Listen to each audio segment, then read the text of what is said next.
থাইল্যান্ডের নারকেল বাগানগুলোতে ঢুকতে হলে আপনাকে খালের উপর দিয়ে এইভাবে বাঁশের সাহায্যে লাফ দিয়ে যেতে হবে। প্রিয় দর্শক, দেখে মনে হতে পারে যে নারকেল বাগানের ভিতরে কেন এরকম পানির খাল প্রবাহিত হচ্ছে। আসলে মূলত যাতে নারকেলগুলোকে পাড়ার সময় সবগুলো নারকেল পানিতে ফেলা যায়, নারকেলগুলো ফেটে না যায়, সেজন্য এই ক্যানেলগুলো করা হয়েছে। এছাড়াও তারা একসাথে শত শত নারকেল বিশাল বড় বাগানের এই প্রান্ত থেকে ও প্রান্তে নিয়ে যাওয়ার জন্য তারা পানির উপর দিয়ে ভাসিয়ে নিয়ে যায়। এটাও খুব চমৎকার।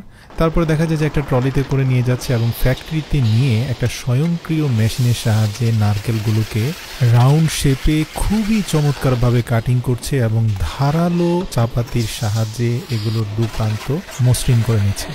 এরপরে কনভেয়ার বেল্টে করে একটা স্বয়ংক্রিয় পানির চৌবাচ্চা নিয়ে ফেলা হচ্ছে, সেখানে ব্যাকটেরিয়া নিরোধক পানির মধ্যে চুবিয়ে পরিষ্কার পরিচ্ছন্ন করে নেওয়া হচ্ছে এবং এরপরে এমন একটা পিন গুঁজে দেওয়া হচ্ছে যেটা খুবই চমৎকার। এবং এখান থেকে কিন্তু প্যাকেজিংটা কমপ্লিট করে সরাসরি সুপার শপে চলে যায়। সেখানে আপনি এটা কিনে জাস্ট এখানে 3টা স্টেপ আপনি দেখবেন যে নারকেলের উপরে দেওয়া আছে।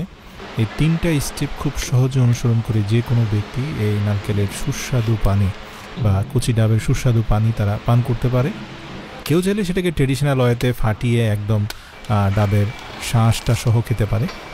আপনি যেটা অবাক হবেন যে পুরো বিশ্বে একমাত্র থাইল্যান্ডকে কোকোনাট হেভেন বলা হয়। মানে এত চমৎকার চমৎকার স্কিল আপনি থাইল্যান্ডের মানুষের মধ্যে দেখবেন। যেমন রাস্তার পাশে দাঁড়িয়ে ট্রেডিশনাল ওয়েতেও কিন্তু কিছু কিছু স্থানে কোকোনাট বিক্রি হয়, বিশেষ করে গ্রাম্য বা রুরাল অঞ্চলে।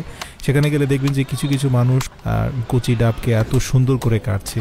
মানে সোজা কথা অসাধারণ। আমাদের দেশে এই স্কেলগুলো খুব একটা দেখা যায় না। এছাড়াও যে নারকেলগুলোর শেল খুব ভারী হয়ে গিয়েছে বা যে নারকেলগুলোর শাঁস খুব শক্ত হয়ে গিয়েছে, সেগুলোকে অসাধারণ কৌশলে চাপাতি দিয়ে একটু একটু করে কেটে তারপরে সেখানে অত্যন্ত সতর্কতার সাথে পাতলা ব্লেড ঢুকিয়ে দুপাশ থেকে ভারী মজবুত শক্ত শেলটাকে সরিয়ে দেওয়া হচ্ছে এবং কাজটা এমনভাবে করা হচ্ছে যে নরম শ্বাসের ভেতর থেকে এক ফোঁটা নারকেলের পানিও বের হচ্ছে না। এবং এগুলো কিন্তু ট্যুরিস্ট বা ভিজিটর যারা রাস্তার পাশ দিয়ে যান তারা এগুলো কিনে নেন। সবচেয়ে আশ্চর্য যে ব্যাপারটা সেটা হচ্ছে এই কচি ডাবটাকে এমনভাবে কাটা হচ্ছে যেন কেক কাটা হচ্ছে, কিন্তু এর ভেতর থেকে কোনো পানি বের হচ্ছে না। অতঃপর দেখতে পেলাম চারপাশ থেকে এটাকে পিল করা হয়েছে এবং ভেতরে থকথকে জেলি বা আইসক্রিমের মতো একটা বস্তু।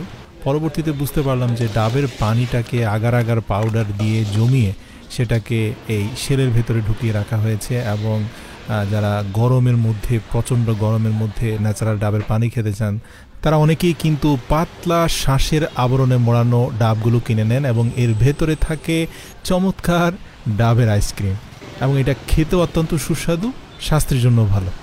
প্রচণ্ড গরমে এই ন্যাচারাল আইসক্রিম আপনাকে অত্যন্ত প্রশান্তি দেবে।